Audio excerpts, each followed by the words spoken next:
Hello, my name is Alex, and if this is the first time you've discovered me, this is Journeys Through Time, my experience in the business world, the challenges and the solutions that I found along the way.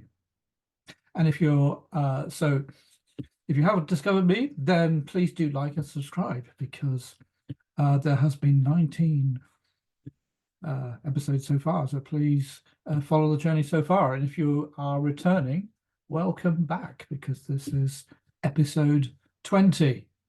In the last episode, we were talking about the importance of uh, returning to webinars and the importance of practicing the art of webinars.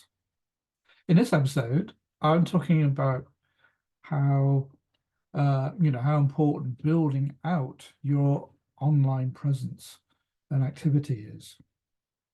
And search is a form of, self-discipline.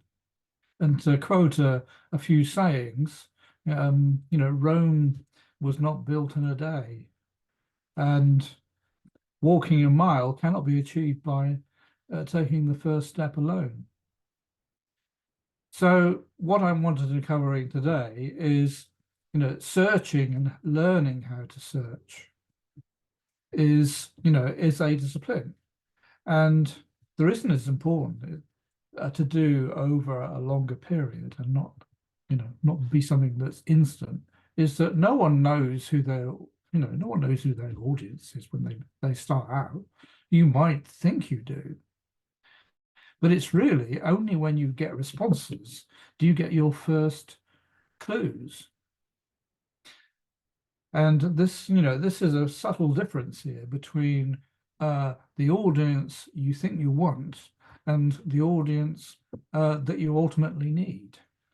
And it's being open to a change of direction, the tree that bends in the wind.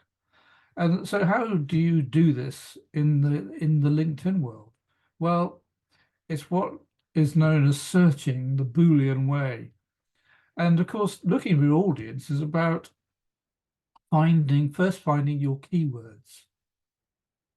The keywords that link, excuse me, to the audience that you think you want.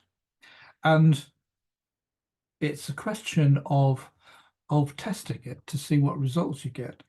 And there are three key words that will help you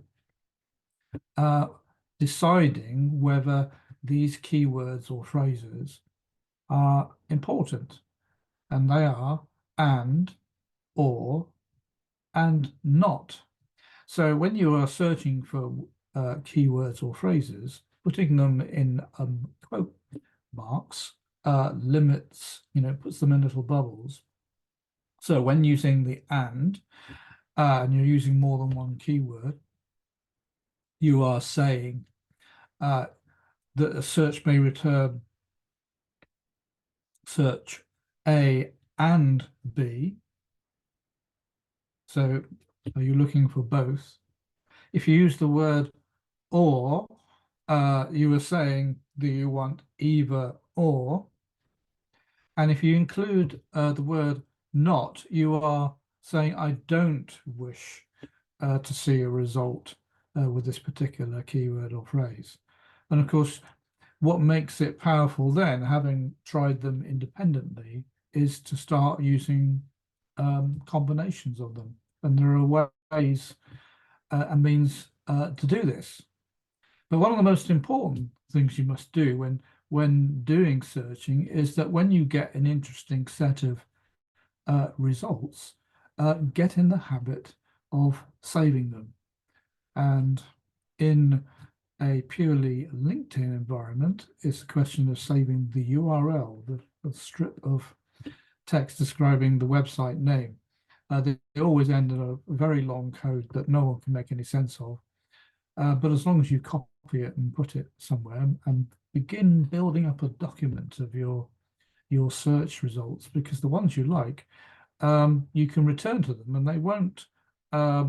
Great thing about search is that they never remain exactly the same. The results change. they change for two reasons. They change according to your activity, the people that are following you, the people that you've connected to, and they change according to who's who's active within the LinkedIn environment. Now, once you are successfully finding people through the search mechanism, the next stage is connecting to prospects. And this is really the fuel of your LinkedIn journey. And you don't have to begin a conversation at stage one, because 99% of the people you're connecting to don't know you and you don't know them. And the thing is, on LinkedIn, most people will connect with you. All you have to do is to ask. And the thing to follow this up with is really just to be grateful for people who do connect with you, because they may only have given you a few seconds or a few minutes of their time. But it's important to respect people's time, particularly prospects.